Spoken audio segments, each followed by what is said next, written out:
Christmas when all through the house not a creature was stirring, not even a mouse.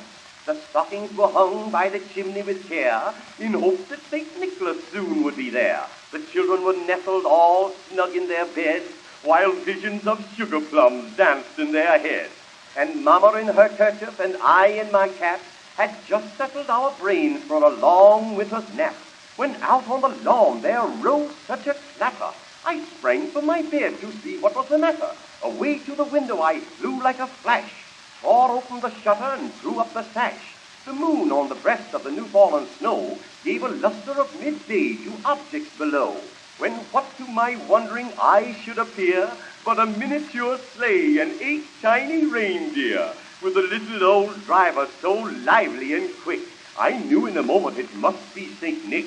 More rapid than eagles his coursers they came, and he whistled and shouted and called them by name.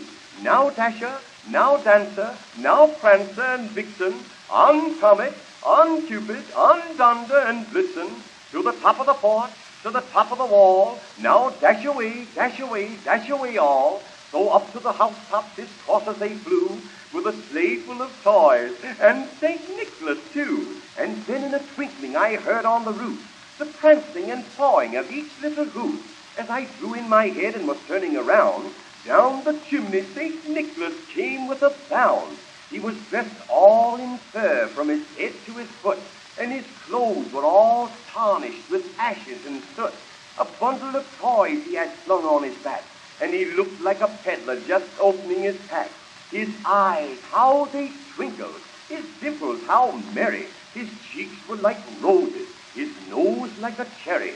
His droll little mouth was drawn up like a bow, and the beard on his chin was as white as snow. The stump of a pipe he held tight in his teeth, and the smoke it encircled his head like a wreath. He had a broad face and a little round belly that shook when he laughed like a bowl full of jelly. He was chubby and plump, and a right jolly old elf, and I laughed when I saw him in spite of myself. A wink of his eye and a twist of his head soon gave me to know that I had nothing to dread. He spoke not a word, but went straight to his work, and filled all the stockings, then turned with a jerk, and laying his finger aside at his nose, giving a nod, up the chimney he rose. He sprang to his sleigh, to his team gave a whistle, and away they all flew like the down of a thistle. But I heard him exclaim as he drove out of sight, "Merry Christmas to all, and to all a good night."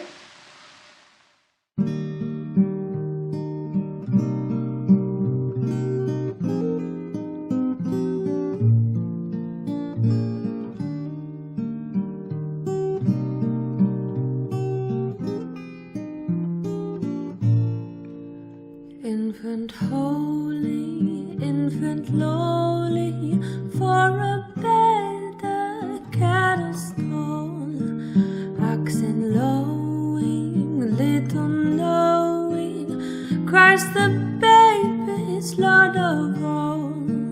Angels winging, praises singing, Noel's ringing, tidings bringing, Christ the Lord of all, Christ the baby's Lord of all.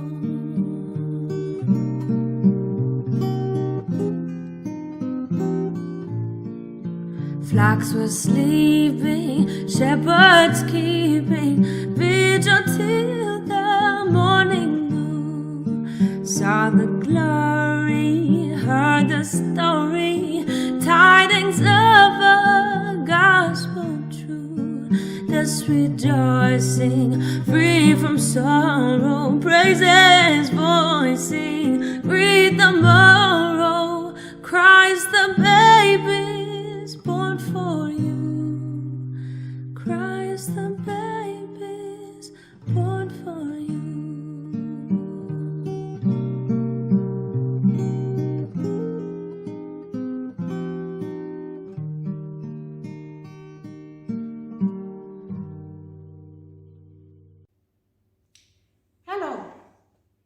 Hello to another Christmassy vlog from Doncaster Unitarian and Free Christian Church.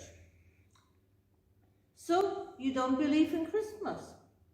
So you don't believe in Christmas. Then believe in the solstice, because the light will definitely return slowly, gradually, but surely. So you don't believe in the birth of an extraordinary, magical child? Then believe in the magic of all the children born to loving parents, who see magic and possibilities in abundance in their children. So you don't believe in angels with wings proclaiming peace on earth? This is a hard one, I admit. Then see all the angels without wings. The wings would be a little bit too cumbersome for daily living, tirelessly working to make the world a better place. So you believe in Herod, and millions of Herods, but you can't see a successful escape from tyranny anywhere. Then see the people who, against all the odds, made it to safety and make their numbers swell. So you don't believe in shepherds who can lose their fears. Not everybody can be a shepherd, but remember that you could achieve with some proper encouragement something wonderful when somebody fights for you and is in your corner. So you believe in the solstice? Fine. The solstice doesn't even need your belief. It just is. But the wonder of Christmas needs to be built by putting down the first building bricks. You might even start to believe in the wonder after all. Use the return of the light to see your own path clearer, to enlighten others. This is a reading by Rebecca Parker, Winter Solstice. Perhaps for a moment, the typewriters will stop clicking, the wheels stop rolling, the computers desist from computing, and a hush will fall over the city. For an instant is a stillness. The chiming of the celestial spheres will be heard as earth hangs poised in the crystalline darkness and then gracefully tilts. Let there be a season when holiness is heard and the splendor of living revealed. Stunned to stillness by beauty, we remember who we are and why we are here. These are inexplicable mysteries. We are not alone. In the universe, there moves a wild one, whose gestures alter Earth's axis towards love. In the immense darkness, everything spins with joy. The cosmos enfolds us.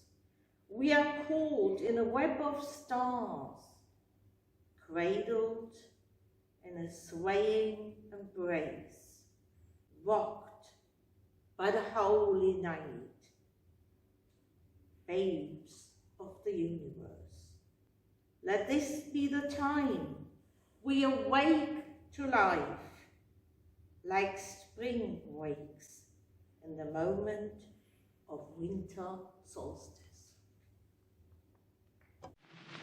O Tannenbaum, gesungen vom Nebe Quartett, Edison Rechke.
Deck the halls with boughs of holly.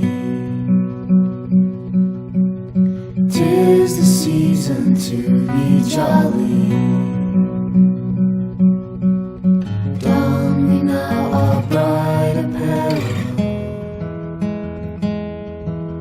Join the ancient Yuletide carol.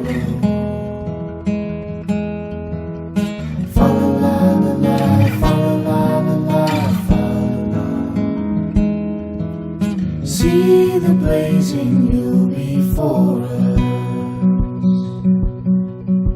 Strike the harp and join the chorus.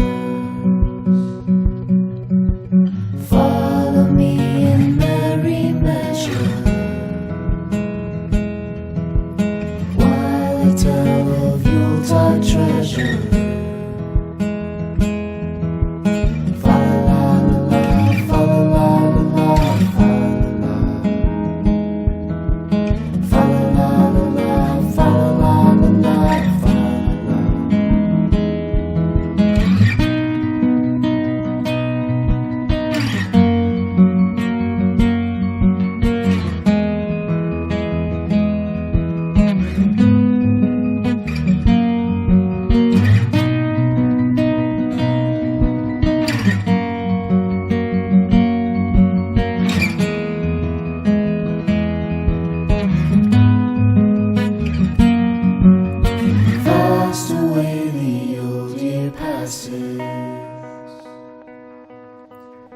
Hail the new year, lads and lasses. Sing we joyous all together, heedless of the wind and weather. Christmas chorus, fa la la la, fa la la la la.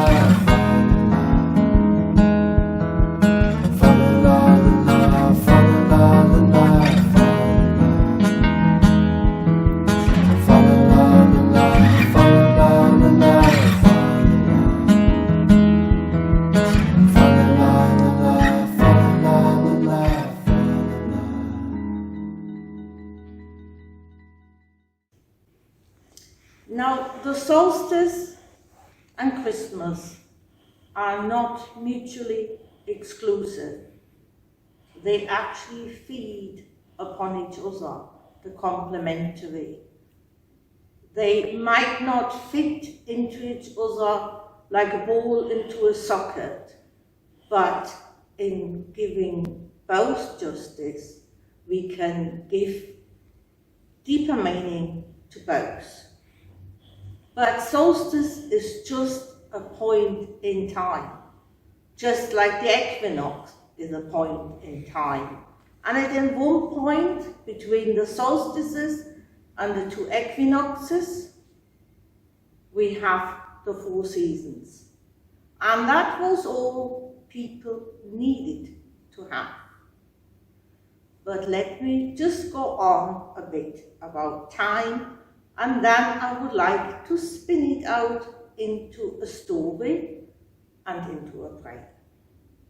Time can be measured scientifically, accurately, but time is also personal. We speak of quality time, we speak of beautiful hours, and on the other hand, of earth-shattering, life-changing events which only developed in minutes, maybe even seconds. Way back in history, people very often were not aware of the birth year, but told, when asked, I was born in the year of the Great Plague, the Great Famine, the drought, or similar events, or sometimes on a more positive slant, people said, I was born in the year of an unexpectedly bountiful harvest. So, why do we expect Jesus being born on the 24th or the 25th? Not even that is the same in all countries of December. No surprise here, is there?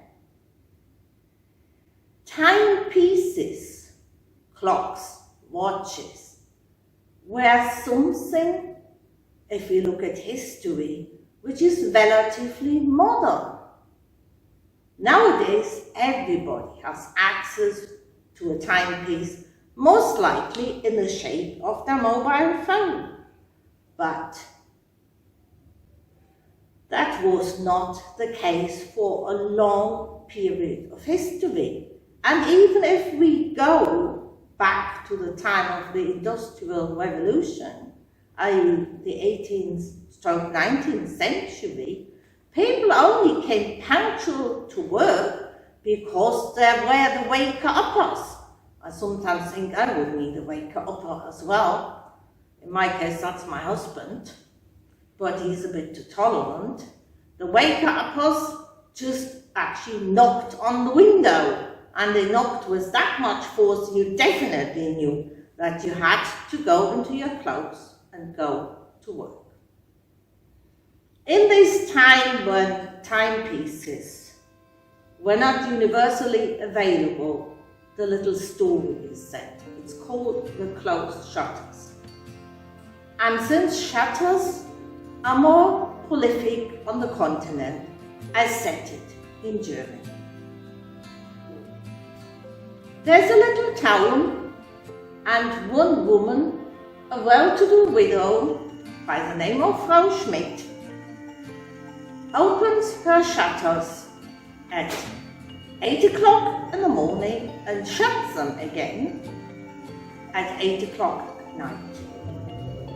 And she is so reliable that the saying in the little town goes, you could adjust your clock for the mantelpiece, or if you were privileged enough to have a pocket watch, according to Frau Schmidt's opening and closing times.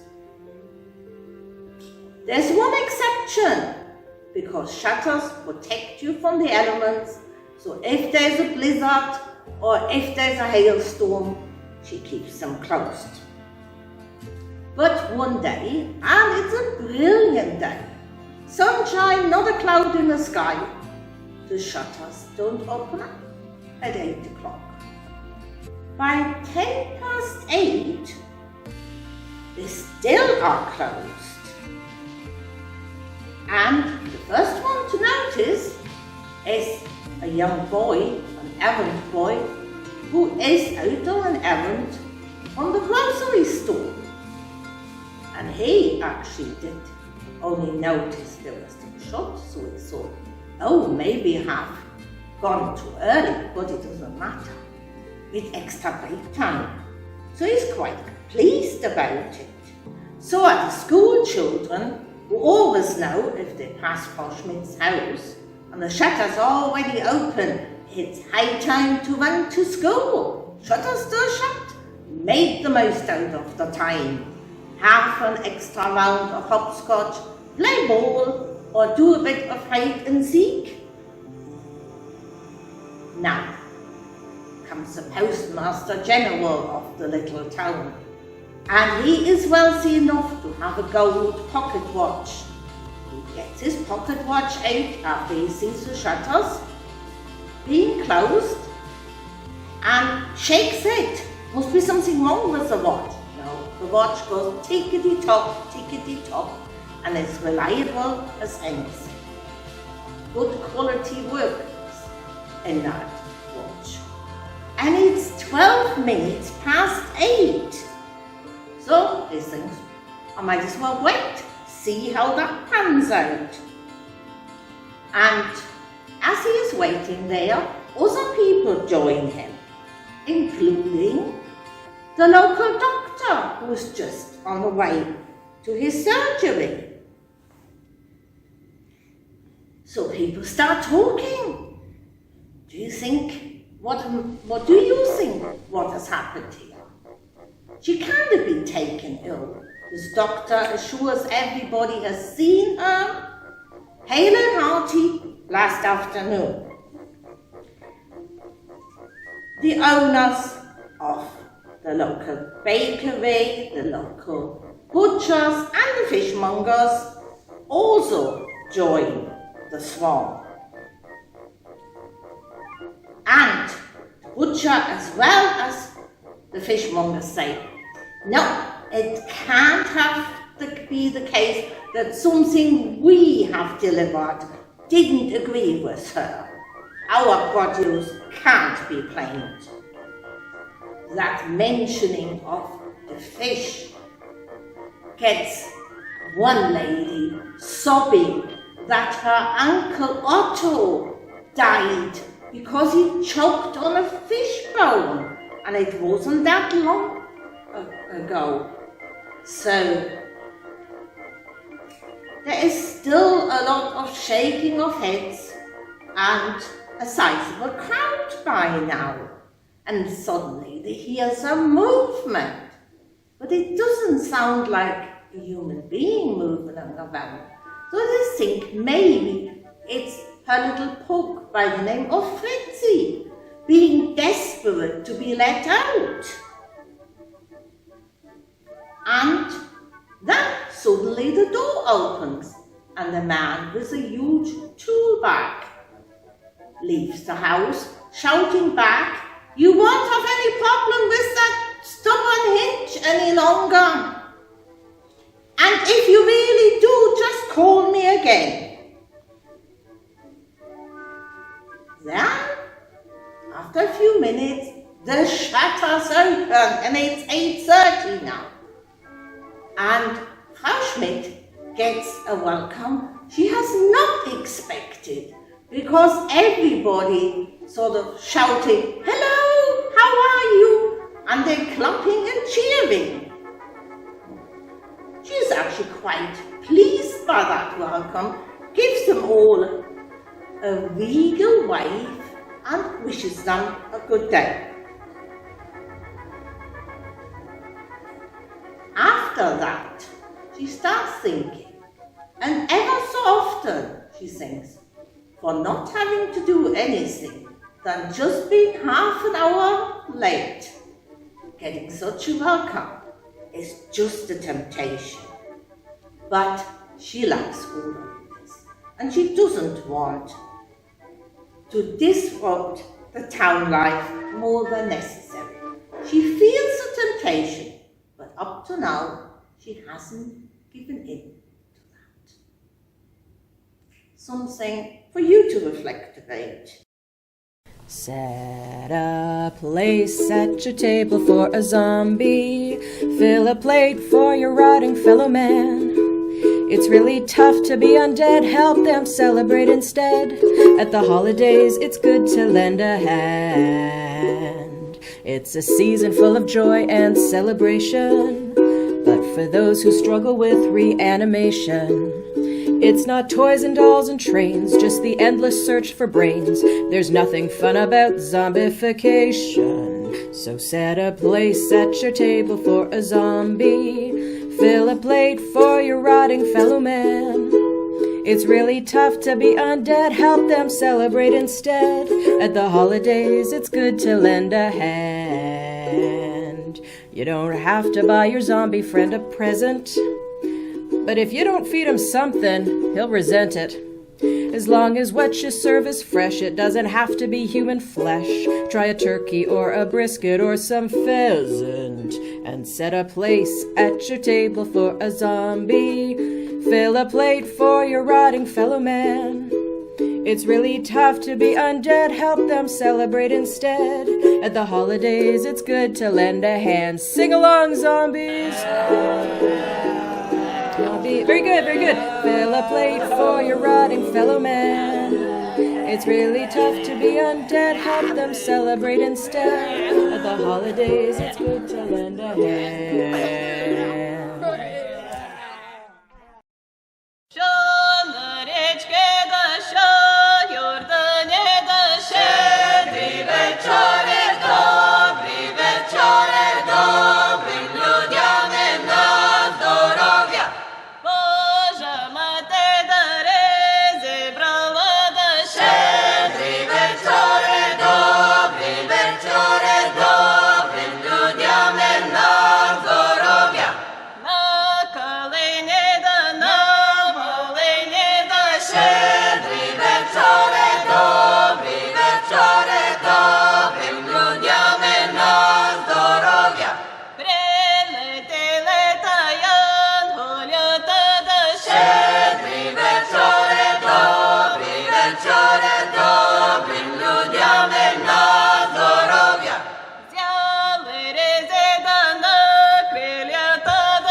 To finish with a prayer. Dear God, time is individual as well as general.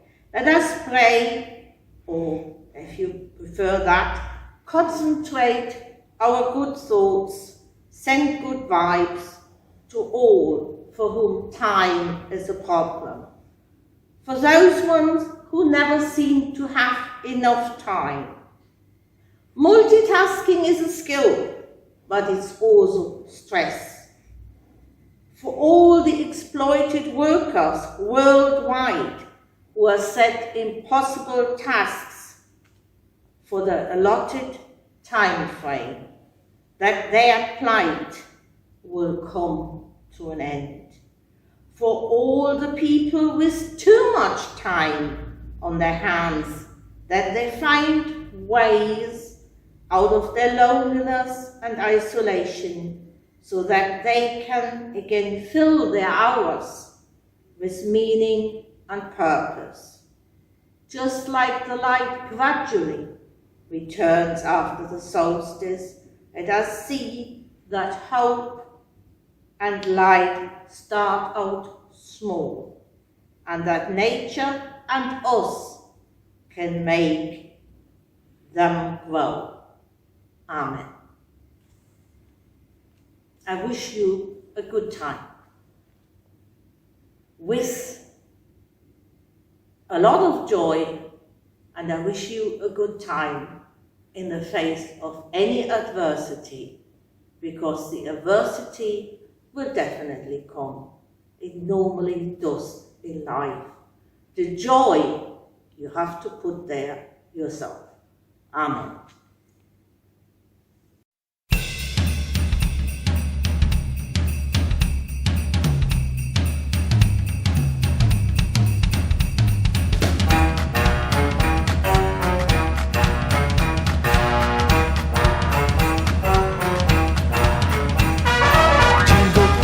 Jingle bells, jingle all the way.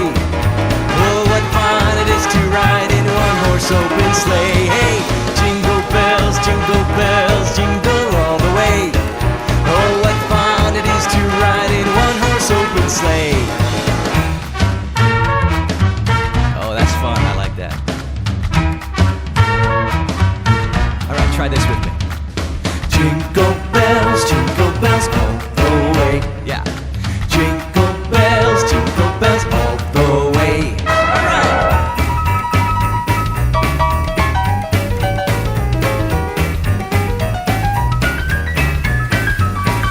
Jingle bells all the way. Jingle bells. Take it, Daddy.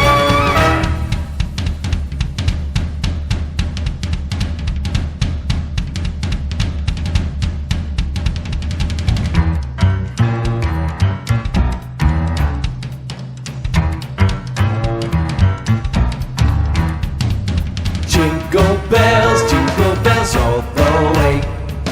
Jingle bells all the way. Turn it up, let's wake up the neighbors. Jingle bells, jingle all the way. Oh, what fun it is to ride in a one-horse open sleigh.